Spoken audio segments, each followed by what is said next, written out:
Hola, el meu nom és Àurea Estella Alsina i sóc artista gràfica.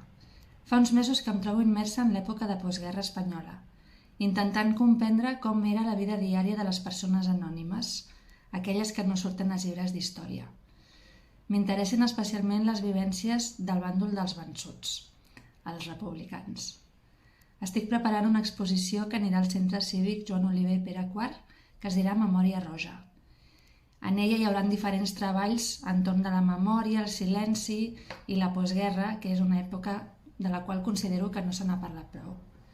Per això estic fent recerca de testimonis que vulguin compartir amb mi les seves vivències o la de les seves famílies per saber una mica més o comprendre quina era la realitat del barri, de què treballaven, com aconseguien el menjar, com era el seu dia a dia. Si us interessa participar, sisplau, contacteu-nos per poder concertar una entrevista. Moltes gràcies.